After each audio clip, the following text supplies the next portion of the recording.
Okay. So good evening everyone. Good evening. पिछले दो classes में we started with the discussion of the ethics portion, है ना? तो मैं एक बार रिकॉल करा दूं। पिछले क्लासेस में मैंने आप लोगों के साथ एथिक्स का कॉन्सेप्ट पढ़ा था। एथिक्स का कॉन्सेप्ट हम लोगों ने डिस्कस किया था। देन हम लोगों ने मॉरल्स का कंसेप्ट पढ़ा था, इफ यू रिमेंबर। देन हम लोगों ने डिफरेंशिएट किया था, ठीक है? हमने डिफरेंशिएट किया था between between ethics as well as morals. And एक और कंसेप्ट मैंने तुमको बताया था लास्ट क्लास में, कंसेप्ट ऑफ कॉर्पोरेट गवर्नेंस और कंसेप्ट ऑफ गुड गवर्नेंस। ठीक है, कंसेप्ट ऑफ कॉर्पोरेट गवर्नेंस और गुड गवर्नेंस। तो पिछली जो भी दो क्लासेस हैं, ठीक है, एथिक्स से रिलेटेड पिछली जो क्लासेस हैं वो बेसिकली हम लोगों ने सारे इंपॉर्टेंट कॉन्सेप्ट्स डिस्कस किए थे एथिक्स से रिलेटेड। ठीक है, हम लोगों ने एथिक्स से रिलेटेड सारे इंपॉर्टेंट कॉन्सेप्ट्स को डिस्कस किया था। I hope before coming to this session you have already gone through previous two sessions। ठीक है, अब आज का क्लास अपन स्टार्ट करते हैं with the concept of need for business ethics. ठीक है, एक बार फिर से, बिजनेस एथिक्स का मतलब क्या था सर? बिजनेस एथिक्स का मतलब, तो यहाँ पे मैंने बताया, set of principles which guides और विच regulates the behavior of an entity। Entity यहाँ पे कौन सी है? तो बिजनेस एंटिटी। ऐसी सेट ऑफ प्रिंसिपल्स जो एक पर्टिकुलर बिजनेस एंटिटी फॉलो कर रही है, ऐसे सेट ऑफ प्रिंसिपल्स जो एक पर्टिकुलर बिजनेस एंटिटी फॉलो कर रही है for carrying out their business, for carrying out their business. ऐसे सेट ऑफ प्रिंसिपल्स जो एक बिजनेस एंटिटी फॉलो कर रही है for carrying out their business. तो उन सेट ऑफ प्रिंसिपल्स को हम लोग बोल सकते हैं क्या? तो उन सेट ऑफ प्रिंसिपल्स को अपन बोल सकते हैं बिजनेस एथिक्स। ठीक है सर, उन सेट ऑफ प्रिंसिपल्स को अपन बोल सकते हैं क्या? Business ethics. That can be considered as business ethics. ठीक है, चलिए बिजनेस एथिक्स बोल लो या कॉर्पोरेट एथिक्स बोल लो, दोनों जो टर्म है ना, दोनों सेम है। सबसे पहले, business ethics is currently a very prominent business topics, मतलब nowadays it has become very important for any organization to conduct their business in an ethical manner, and the debates and dilemmas surrounding business ethics have attracted enormous amount of attention from different quarters of organization in society. Hence it has emerged as an increasingly important area of study. Some of the major reasons why a good understanding of business ethics is important can be stated as, okay, तो मैंने आप लोगों को last class में बताया था कि nowadays importance of conducting business in an ethical manner has been increased। क्यों?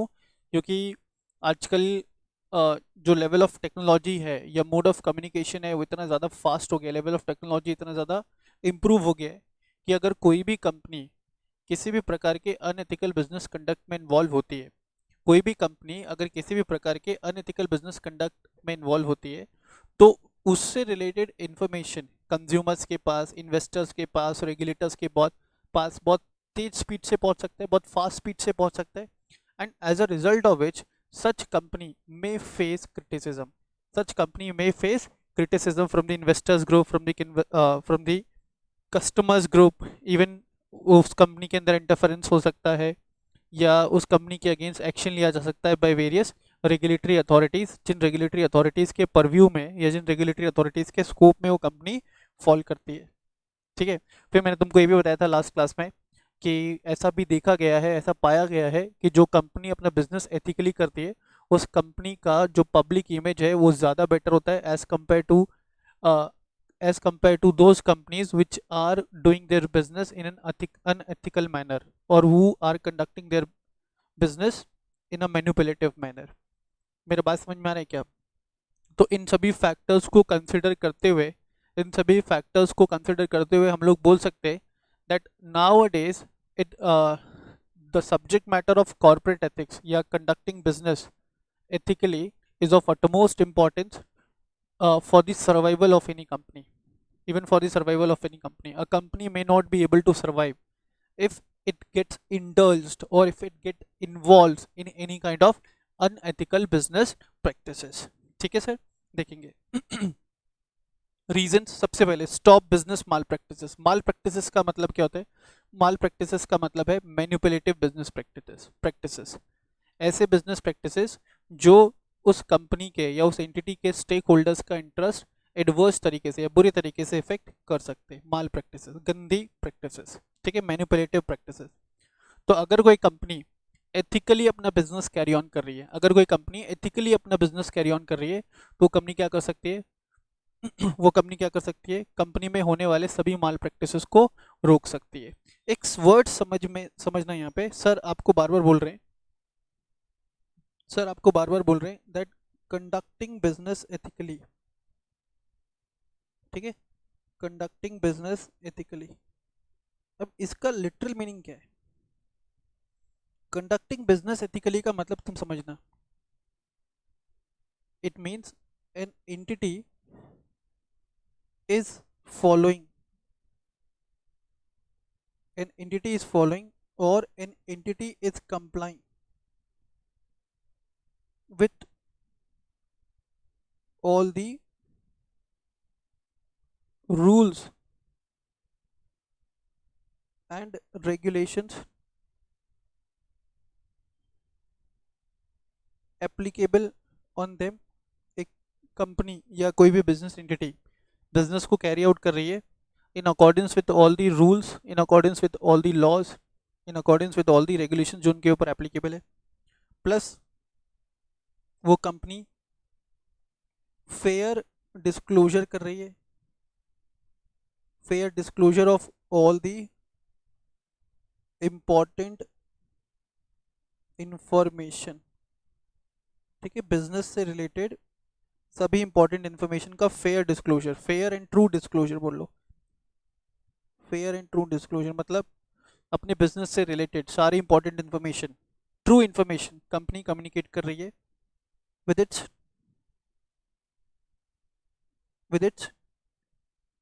स्टेक होल्डर्स, ठीक है। फिर कंपनी जो है अपना books of accounts proper maintain कर रही है। इट विल ऑल्सो इंक्लूड और it can also include proper maintenance of books of accounts of company, ठीक है। It will also include proper maintenance of books of accounts of company, और ऐसा ही बोल सकते हो while taking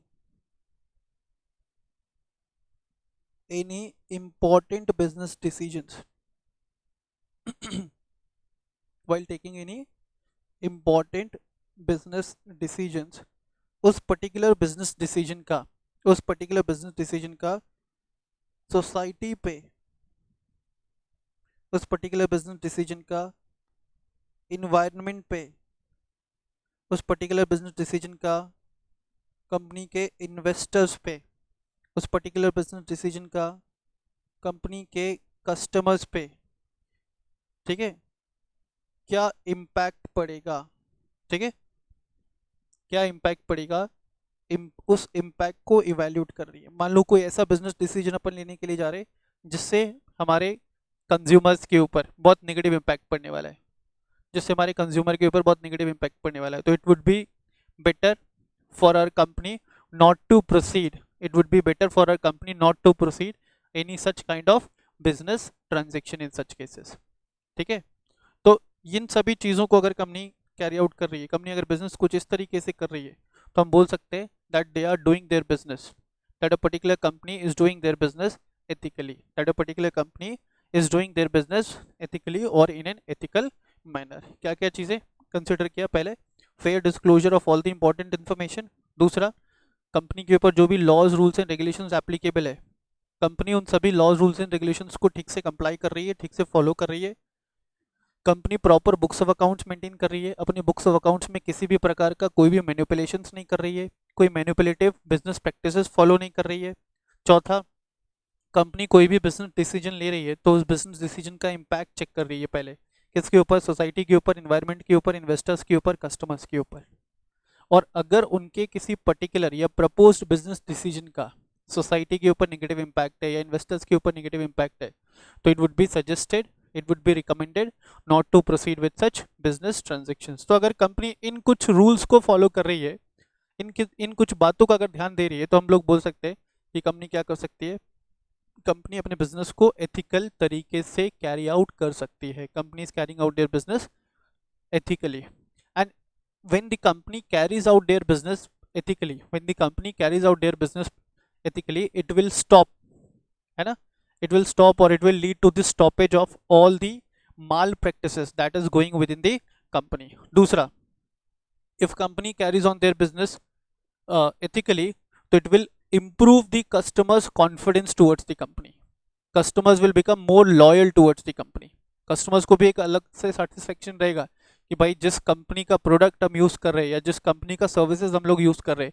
वो कंपनी अपना बिजनेस बिल्कुल अच्छे से कर रही है, ठीक है, बिल्कुल एथिकल तरीके से अपना बिजनेस कर रही है, वो किसी भी प्रकार के कोई भी मैनिपुलेटिव बिजनेस प्रैक्टिसेस में इन्वॉल्व नहीं है, ठीक है।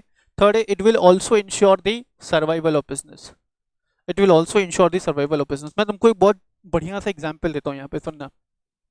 जब हम लोगों ने CMA फाउंडेशन का कोर्स लॉन्च किया था ना, ठीक है, तो जब कोर्स लॉन्च किया था तो हम लोगों ने अक्रॉस इंडिया ऑलमोस्ट 1000 स्टूडेंट्स को हम लोगों ने अप्रोच किया, ठीक है, either by way of messages, tele calling and all. और सभी स्टूडेंट्स को प्रॉमिस किया गया कि आपका रेगुलर बैच कंडक्ट किया जाएगा, रेगुलर टेस्टिंग होगा, रेगुलर रिवीजन होगा, MCQ सेशंस होंगे। सबको कमिट किया गया कि भाई by mid of November your syllabus will be completed probably. तो जो जो कमिटमेंट्स हम लोगों ने किए, ठीक है, जो जो भी कमिटमेंट्स हम लोगों ने किए, अगर हम उस सभी कमिटमेंट्स को फुलफिल कर देते हैं ऑन टाइम, ठीक है, क्वालिटी ऑफ टीचिंग अगर अच्छा रखते हैं, रेगुलर क्लासेस लेते हैं, डाउट सॉल्विंग लेते हैं, स्टूडेंट्स का कोई दूसरा क्वेरीज है वो हम लोग अगर लेते हैं, ठीक है, लास्ट में रिवीजन लगाते हैं, MCQ सेशंस लगाते हैं, तो what will happen, it will automatically boost the confidence of students towards us, it will automatically boost the confidence of students towards us, loyalty of students towards us, and it will also contribute towards the survival of our institute, it can also lead to the survival of our institute। आप समझो कि बोला कुछ और किया कुछ और, बोला तो सिलेबस 100% फ्री कराएंगे या पूरा सिलेबस एक मिनिमल चार्जेस में कराएंगे, क्लासेस चालू हुआ, बोला कि नाउ इट इज़ पेएबल, तो पहले कुछ और बोला अब कुछ और बोल रहे, चलेगा क्या, नहीं चलेगा। अगर ऐसा किया तो it will have negative impression on by institute या on by business, and once it will have negative impression, ठीक है, एक बार नेगेटिव इंप्रेशन हुआ, एक स्टूडेंट के दिमाग में नेगेटिव इंप्रेशन गया, वो 4 को कम्युनिकेट करेगा, 440 को 40, 400 को 400, 4000 को, अल्टीमेटली क्या होगा, मुझे ये इंस्टीट्यूट बंद करना पड़ेगा, ठीक है। तो अगर मैं एथिकली अपना काम कर रहा हूँ, तो कहीं ना कहीं it will also contribute towards the success of my business. तुम लोगों ने देखा होगा कि भाई पास्ट में देखा, तो चलो इतना तुम लोग अभी बड़े नहीं हुए हो, तुम लोगों ने सुना होगा पास्ट में कुछ कंपनीज ने बड़े बड़े फ्रॉड्स किए, कॉर्पोरेट फ्रॉड्स किए। जो लेटेस्ट कॉर्पोरेट फ्रॉड के बारे में तुम लोगों ने सुना होगा, that would be PNB bank का जो फ्रॉड हुआ है। उससे पहले तुमने सत्यम कंप्यूटर्स के फ्रॉड के बारे में ज़रूर सुना होगा, ऑल्दो तुमको डिटेल्स इतना आइडिया नहीं होगा डिटेल्स के बारे में, बट एटलीस्ट तुम लोगों ने सुना ज़रूर होगा। तो सत्यम कंप्यूटर्स कंपनी ने फ्रॉड किया, अपने बुक्स ऑफ अकाउंट्स को मैनिपुलेट किया, ठीक है। अब वो मैनिपुलेशन की वजह से क्या हुआ तुम समझना, अगर आप कोई मैनिपुलेटिव बिजनेस प्रैक्टिसेस फॉलो कर रहे हो, इसका मतलब कि आप बिजनेस कर रहे हो अनएथिकल तरीके से, और अगर आप बिजनेस करोगे अनएथिकल तरीके से, तो आज क्या हुआ सत्यम कंप्यूटर्स के साथ, भाई सत्यम कंप्यूटर्स क्या हो गया, बंद करना पड़ा ना। तो अगर कोई बिजनेस अनएथिकल तरीके से बिजनेस कैरी ऑन करता है, अगर कोई बिजनेस अनएथिकली बिजनेस कर रहा है, अगर कोई कंपनी, अगर कोई एंटिटी अनएथिकली बिजनेस कर रहा है, तो it may also become a reason, it may also become a reason for the winding of such business, winding up of the business of such company. Is it clear? Next is safeguarding the consumers right. अगर कोई company अपना business ethically कर रहा है तो उसके through company क्या कर सकता है, अपने कंज्यूमर्स के राइट्स को, अपने कंज्यूमर्स के इंटरेस्ट के इंटरेस्ट को सिक्योर कर सकता है, प्रोटेक्ट कर सकता है. Then protecting employees and shareholders of the company, developing good relation with the other businesses and society, it creates good image, it will also lead to the smooth functioning. अगर कोई business ethically काम कर रहा है, अगर कोई entity ethically अपना business carry out कर रहा है, तो कोई भी इंटरफेरेंस नहीं होगा उस कंपनी के अंदर from any kind of authority. ठीक है, अगर कोई कंपनी कंप्लाइंसेस बराबर कर रहा है, books of accounts proper maintain कर रहा है, एम्प्लॉयज़ के इंटरेस्ट का ध्यान रख रहा है, मतलब कुछ भी गड़बड़ नहीं है कंपनी के अंदर, तो it will not attract the intervention of any of the authorities towards the company. ठीक है, consumer movement, definitely in case if any company is doing their business ethically, तो उस कंपनी का पब्लिक इमेज इंप्रूव होता है. ठीक है, उस कंपनी का पब्लिक इमेज इंप्रूव होता है, और अगर एक बार कंपनी का पब्लिक इमेज इंप्रूव हुआ तो more and more customers will be attracted towards the company. इसका सबसे बढ़िया जो एग्जाम्पल है ना, अभी टाटा मोटर्स का एग्जाम्पल ले लो. ठीक है, लॉकडाउन में मिस्टर रतन टाटा ने काफ़ी ज़्यादा डोनेशन दिया था, काफ़ी ज़्यादा हेल्प किया था. ठीक है, कोविड सिचुएशन में, तो उसकी वजह से वो कंपनी तो ऑल्दो एक कंपनी एक बेंचमार्क सेट करती है, टाटा कंपनी एक बेंचमार्क सेट करती है of conducting their business in an ethical manner, but covid times में दे हेल्प्ड अ लॉट. ठीक है, that particular company has taken so many in number of initiatives, है ना, in order to counter that problem of covid situation. तो क्या हुआ, covid times में automatically जो पब्लिक इमेज है उस कंपनी का और भी ज़्यादा एनहांस हुआ, और पब्लिक इमेज एनहांस होने की वजह से तुम देखोगे उनका जो ग्रोथ है, बिजनेस ग्रोथ है, वो पहले से ज़्यादा हुआ है. टाटा मोटर्स का एग्जाम्पल ले लो, आज से 4 साल 5 साल 6 साल पहले टाटा की कितनी गाड़ियाँ तुमको सड़क पे दिखती थी, और आज देख लो टाटा की कितनी गाड़ियाँ तुमको सड़क पे दिखती है. तो डेफिनेटली सेल्स इंक्रीज हुआ है. सेल्स इंक्रीज क्यों हुआ है? सेल्स इंक्रीज इसलिए हुआ क्योंकि उनका पब्लिक इमेज इंप्रूव हुआ है, ज़्यादा इंप्रूव तो पहले से था, अभी और ज़्यादा इंप्रूव हुआ है. ठीक है, पब्लिक इमेज इंप्रूव हुआ क्यों? क्योंकि बिजनेस एथिकल बिजनेस, वो जो कंपनी है या वो जो बिजनेस एंटिटी है, they are focusing highly on ethical business practices. Is it clear? Then consumer satisfaction, अगर कोई कंपनी बिजनेस एथिकल तरीके से कर रहा है तो it will be able to meet the requirements or even exceed the requirements. Consumer ने इतना सोचा भी नहीं होगा, उसके एक्सपेक्टेशन से ज़्यादा सेटिस्फेक्शन उसको मिल रहा है आपके कंपनी का प्रोडक्ट खरीद के या आपके कंपनी का सर्विसेज अवेल करके. Is it clear? Then importance of labor or employee or workers play a crucial role in the success of any business. Therefore business must use business ethics while dealing with the employees.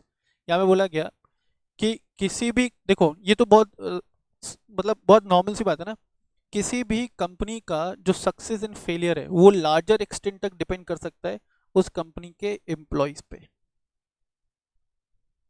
या उस company के labours पे.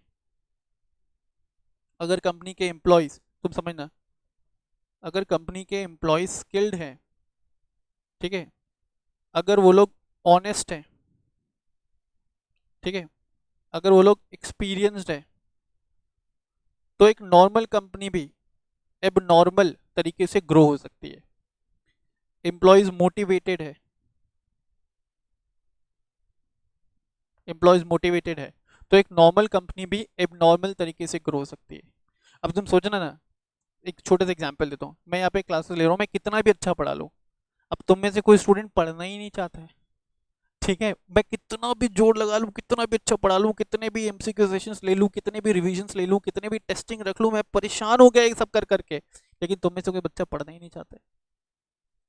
तो अगर तुम में से कोई बच्चा पढ़ाएगा ही नहीं तो अच्छा रिजल्ट आएगा क्या? नहीं आएगा. और जब अच्छा रिजल्ट ही नहीं आएगा तो ये इंस्टीट्यूट ग्रो होगा क्या? नहीं होगा. तो कहीं ना कहीं जैसे as a coaching institute we are depending on our student, in the similar manner any business entity is directly dependent on their employees. एक नॉर्मल बिजनेस एंटिटी भी एबनॉर्मल तरीके से परफॉर्म कर सकता है अगर उनके एम्प्लॉयज हाईली मोटिवेटेड है, हाईली स्किल्ड है, हाईली एक्सपीरियंस है, और एक बहुत बड़े इंफ्रास्ट्रक्चर के साथ, एक बहुत बड़े कैपिटल इन्वेस्टमेंट के साथ कंपनी है ये, लेकिन उसका जो एम्प्लॉय है अनस्किल्ड है, अनएक्सपीरियंस्ड है, लो मोरल है, एम्प्लॉयज का काम करने का मन नहीं करता, लेजी है, तो बहुत बड़ा इन्वेस्टमेंट भी क्या हो सकता है, फ्लॉप हो सकता है। तो यहाँ पे बोला गया कि कंपनी को क्या करना चाहिए, अपने लेबर को बहुत अच्छे से हैंडल करना चाहिए, उन्हें मोटिवेट करना चाहिए, उन्हें समय समय पे ट्रेन करना चाहिए, in order to make them more skilled. Plus उनको टाइम टाइम पे बताना चाहिए कि भाई as a company what we expect from you, ठीक है, as a company what we expect from our employees, ठीक है, how they need to conduct themselves ethically in an organization. Is it clear? Next, it will promote healthy competition. The business must use business ethics while dealing with the competition. मतलब while facing the competition या while handling the competition also, you must not get indulged in any kind of unethical business practices. ठीक है, competition face करते समय या competition face करने के लिए भी it is recommended, it is suggested that you should not indulge yourself, you must not indulge yourself, your entity must not indulge yourself in any kind of unethical business practices. तो ये benefits थे। एक काम करोगे, एक बार ना तुम लोग लिख लोगे। पहला देखो, या need for business ethics,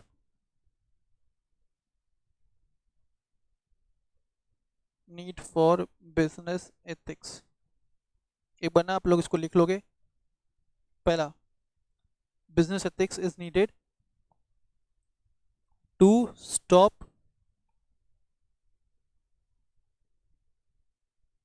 malpractices within the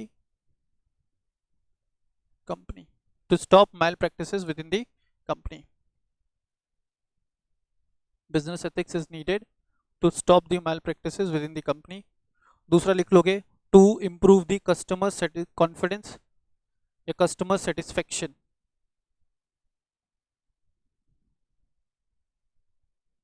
to improve या to increase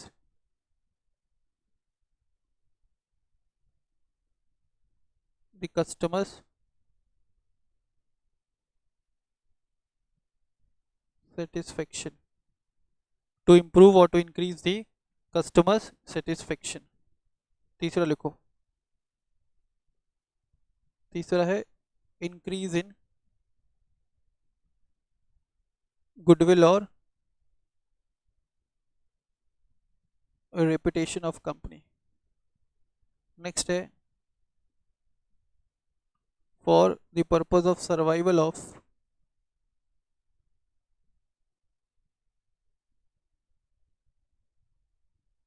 business of company. Next है survival of business of company. उसके बाद है for protecting the interest of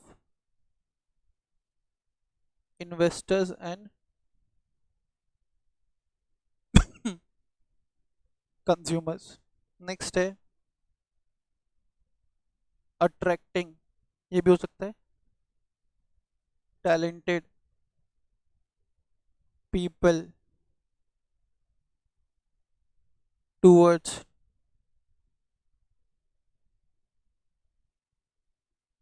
company, attracting talented people towards the company, this could also be one of the reason. Then smooth functioning, for smooth functioning of business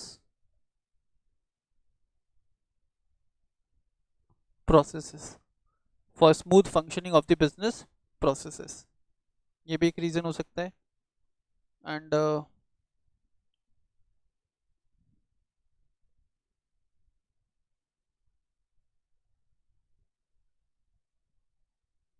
labour के लिए मैं लिखता हूँ labour interest satisfaction, जो जो भी यहाँ पे लिख रहा हूँ ना, एक बार लिख लेना आप लोग। और उसके बाद है to promote healthy competition, to promote healthy competition. So these could be the reasons for any company to go for business ethics. Yeah, these could be the reasons for, these could be the reasons for conducting the business, these could be the reasons for conducting the business of any company in an ethical manner. अच्छा चलो मुझे एक बात बताओ, सुनना ध्यान से। अब ऑल्दो देखो एथिक्स एक ऐसा सब्जेक्ट मैटर है ना जिसमें हम लोग बहुत सारी चीज़ों के ऊपर डिस्कशन कर सकते हैं, ठीक है, लेकिन प्रॉब्लम क्या है, अपना जो सिलेबस है फाउंडेशन लेवल पे इज़ वेरी मच रिस्ट्रिक्टेड, ठीक है, इज़ वेरी मच रिस्ट्रिक्टेड, लेकिन मुझे फिर भी लगता है कि बताना चाहिए, इसलिए मैं बता रहा हूँ, है ना। Although this is not in your syllabus, it is only for the purpose of your information, ये जो भी मैं डिस्कशन तुम्हारे साथ कर रहा हूँ। कोई भी कंपनी जो है, मान लो कि ए लिमिटेड एक कंपनी है, अब ये कंपनी अपना बिजनेस एथिकली करेगा या अनएथिकली करेगा, ये सबसे ज़्यादा किस बात पे डिपेंडेंट है, सबसे ज़्यादा ये किस फैक्टर पे डिपेंडेंट है, that whether A Limited will be conducting their business, whether A Limited will be doing their business, whether A Limited will be doing their business ethically or unethically, सबसे ज़्यादा ये किस चीज़ पे डिपेंडेंट है? Yes, सबसे ज़्यादा ये किस चीज़ पे डिपेंडेंट है? तो भाई ये सबसे ज़्यादा डिपेंडेंट है on the mindset of top level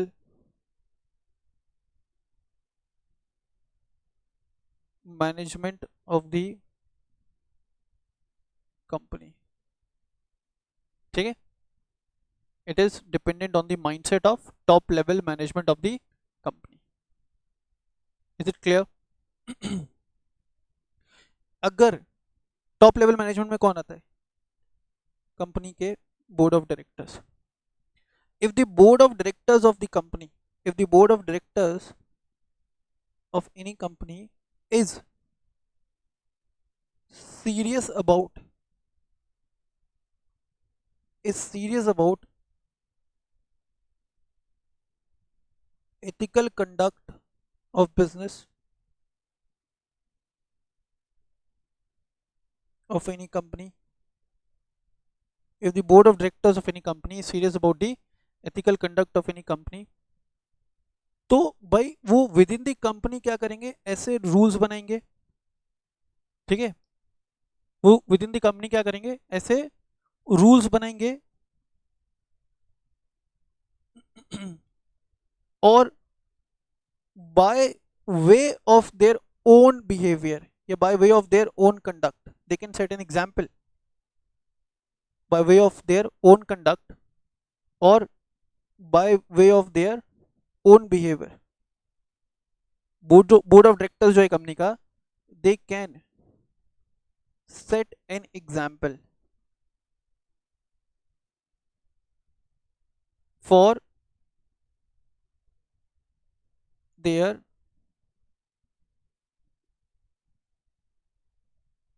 subordinate to follow,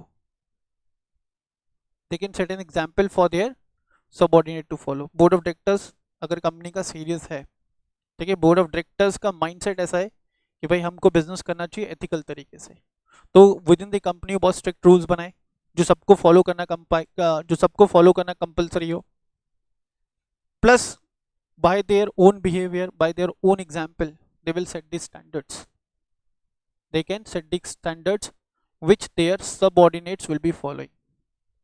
Through their own examples, through their own behavior, they can set the standards which their subordinates will be following. बात समझ में आ रही है क्या?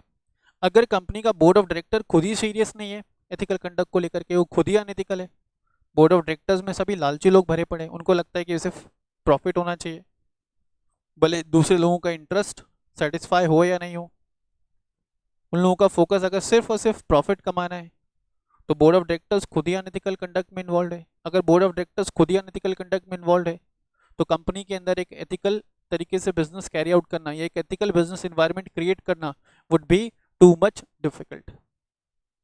तो एक कंपनी अपने बिजनेस को कैसे कैरी आउट कर रही है, मैं ऐसा भी बोल सकता हूँ, एक कंपनी अपने बिजनेस को कैसे कैरी आउट कर रही है वो बहुत लार्जर एक्सटेंट तक डिपेंड कर सकता है on the mindset of the board of directors of the company. ठीक है, it is the board of directors of the company, it is the board of directors of the company who can set the standards, who can set the standards from the top, and that particular standards being set by the board of directors will be followed by the subordinates of the company। बात समझ में आ रहा है क्या?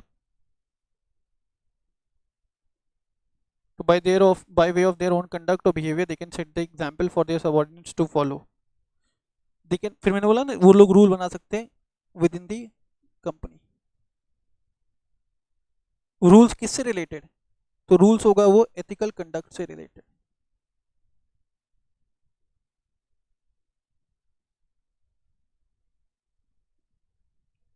ठीक है, rules किससे related? Ethical conduct से related within the company. And no one shall be allowed no one shall be allowed to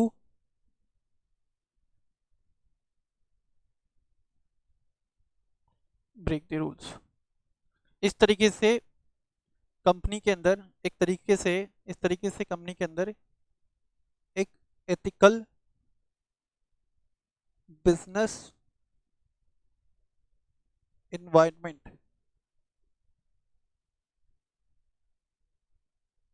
can be created.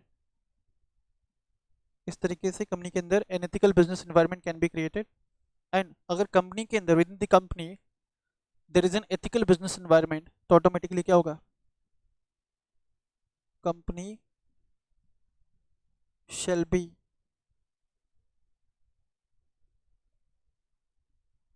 carrying out their businesses ethically। If an ethical business environment is created within the company, then company shall be carrying out their businesses ethically। Please एक बार इसको copy कर लो, ये extra knowledge के लिए। ठीक है, this is not included in your syllabus. Is it clear? तो मैंने बहुत अच्छे से सारी चीज़ें डिस्कस कर ली हैं। अगर आपने कॉपी नहीं किया है स्क्रीनशॉट लेकर के कॉपी कर लेना। Is it clear? ओके, एक बार और फिर देखो एक तुमको और कंसेप्ट बताता हूँ, relationship between ethics and law. Relationship between ethics and law, तुम समझना लॉ क्या चीज होता है, what is law?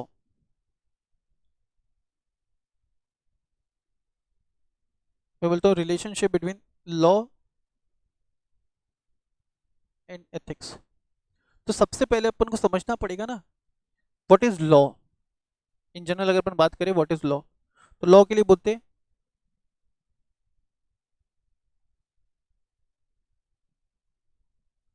any set of rules which are made by the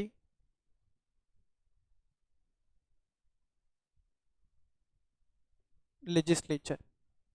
ठीक है, set of rules made by the legislature. Legislature कौन है बच्चों?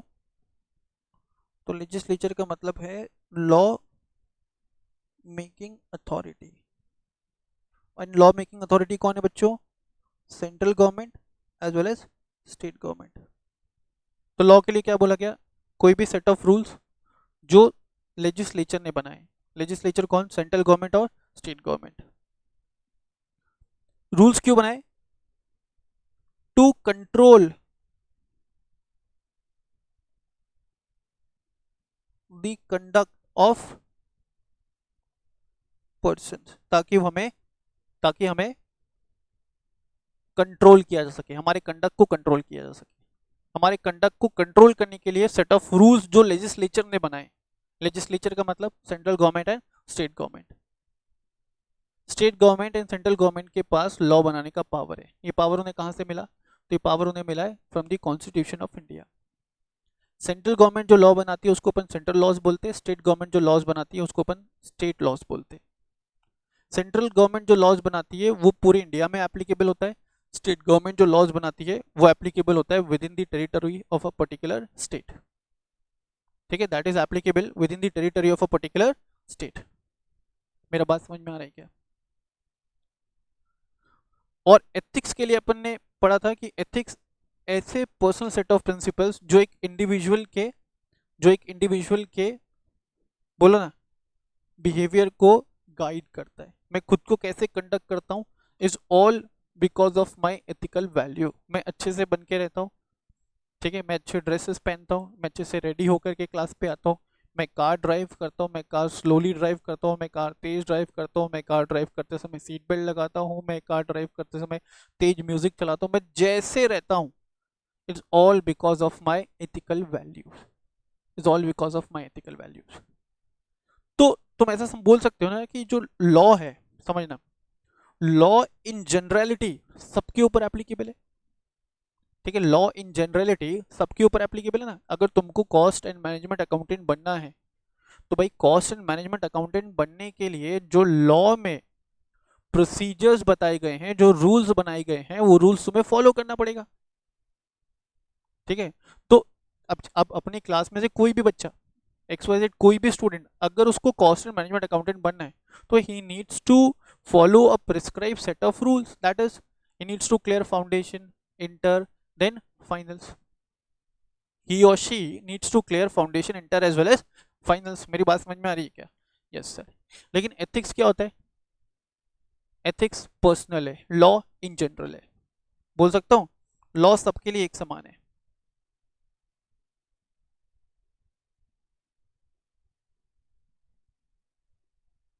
इन जनरल कंसेप्ट है और ethics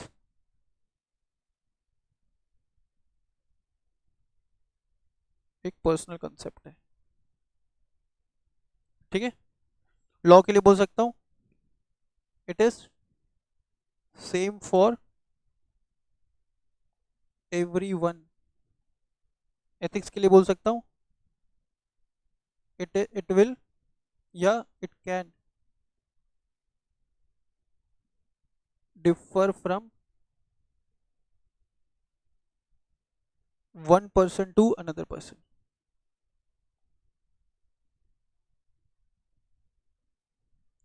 it can differ from one person to another person. है ना, यही तो पढ़ा था, यही तो पढ़े हो अभी तक। लॉ जनरली सबके ऊपर एप्लीकेबल है। मुझे जो लॉ फॉलो करना है तुम लोगों को भी वही लॉ फॉलो करना है। ठीक है, सीएमए क्वालिफाई करने के लिए मैंने जो रूल्स फॉलो किए थे, सीएमए क्वालिफाई करने के लिए तुम्हें भी वही रूल्स को फॉलो करना पड़ेगा। लेकिन एथिक्स क्या बोलते हैं? अरे मेरी मर्जी, मैं तो रात को पढ़ा था, तुम दिन में पढ़ना चाहते हो। मैं तो कम पढ़ा था, तुम ज़्यादा पढ़ना चाहते हो। मैं तो ज़्यादा पढ़ा था, तुम कम पढ़ के पास होना चाहते हो। मैं तो फेस टू फेस लेक्चर्स लिया था, तुम तो ऑनलाइन लेना चाहते हो। या मैं तो ऑनलाइन लेक्चर से पढ़ा था पर तुम फेस टू फेस लेना चाहते हो। समझ में आ रहा है क्या? तो एथिकल वैल्यू या एथिक्स एक पर्सनल कंसेप्ट है एंड लॉ एक जनरल कंसेप्ट है। ठीक है, एक और चीज, जहां पे लॉ खत्म होता है, where the law ends ethics begins. ये ऐसा बोला जाता है, जहां पे लॉ खत्म होता है ना वहां से एथिक्स चालू होता है। मतलब बोला गया कि यार हर चीज के लिए, हर छोटी छोटी बातों के लिए, हर छोटे छोटे सब्जेक्ट मैटर्स के लिए law can not be made. Law can not be made for every single subject matters, but but हमारा जो एथिकल वैल्यू है, हमारा जो एथिकल वैल्यू है वो रेगुलेट करेगा हमको कि हम किसी भी छोटे मोटे सब्जेक्ट मैटर्स के साथ कैसे डील करते हैं, हम किसी भी सरकमस्टांसेस के साथ कैसे डील करते हैं। वो टोटली डिपेंड करेगा किसके ऊपर? तो भाई वो टोटली डिपेंड करेगा हमारे एथिकल वैल्यूज के ऊपर। तुमको एक एग्जांपल देता हूं, सुनना। While driving a vehicle on the road, you need to wear helmet. That is law, है ना? That is law. तो तुम लोगों ने देखा होगा दो टाइप के लोग, तीन टाइप के लोग होते हैं। पहला टाइप जो कभी भी हेलमेट पहनते ही नहीं है, बोले भाड़ में जाए लो। नहीं मानना। दूसरे टाइप के लोग जो हमेशा हेलमेट पहनते हैं। तीसरे टाइप के लोग जो हेलमेट पहनते नहीं, वो कैरी करके जाते हैं, कैरी करके लेके जाते हैं। ठीक है, स्कूटर पे जा रहे तो आगे रख लिया, जैसे किसी चौराहे पे पुलिस वाला दिखा, पुलिस वाले के दिखते ही उन्होंने हेलमेट पहना, फिर थोड़ा सा आगे गए, हेलमेट उतार के वापस रख दिया। अब भाई पुलिस वाला हर जगह तो नहीं हो सकता, पुलिस वाला हर जगह तो नहीं हो सकता, तो हर जगह तुम्हें को रेगुलेट करने के लिए कोई है नहीं ना, हर जगह लॉ तुम्हें रेगुलेट नहीं कर सकता, एवरी पॉइंट ऑफ टाइम पे लॉ तुम्हें रेगुलेट नहीं कर सकता, लेकिन तुम्हारा एथिकल वैल्यू तुम्हें रेगुलेट कर सकता है। पुलिस वाले को देखा तो हेलमेट पहन लिया, थोड़ा सा आगे गए तो हेलमेट उतार लिया, it's all because of my ethical value. मुझे लगता है कि यार फालतू काम है हेलमेट पहनना, लेकिन ऐसा भी हो सकता है कि मुझे लगता है कि नहीं नहीं, हेलमेट पहनने से मेरी खुद की सेफ्टी है। तो बोला जहां पे लॉ काम नहीं आएगा ना, वहां पे तुम्हारा एथिकल वैल्यू काम आएगा। जहां पे लॉ काम में नहीं आएगा, वहां पे तुम्हारा एथिकल वैल्यू काम में आएगा। That is why it is being said ethics begins where, yeah, ethics begins at the point of time where law ends. Is it clear? चलिए देखिए बुक में क्या लिखा हुआ है, ऐसे कुछ लिखा है क्या, law is essentially an institutionalization or codification of ethics into a specific social rules, regulations and prescriptions. Perhaps the best way of visualizing ethics and law is in terms of two intersecting domains as depicted in the following figures. Thus in one sense business ethics can be said, लिखा है, business ethics can be said to begin where the law ends. Business ethics is primarily concerned with those issues which are not completely covered by law. मैंने बोला ना हर छोटे मोटे subject matters के लिए law नहीं बन सकता, तो भाई जिन छोटे मोटे सब्जेक्ट मैटर के लिए या जिन सब्जेक्ट मैटर्स के लिए लॉ नहीं बनाए गए, ठीक है, वहां पे तुम्हारा एथिकल वैल्यू काम में आएगा। अब एक बंदा है, सोचना, सुनना, एक बंदा है जो सुबह उठता है और सुबह उठते ही वो सीधा किचन में जाता है और ढेर सारा खाना खा जाता है, ठीक है, without doing any other regular activities, brush नहीं किया, वॉशरूम नहीं गया वो, ठीक है, उसने बात नहीं लिया और सीधा किचन गया और ढेर सारा खाना खा लिया, पूरे दिन ब्रश नहीं किया।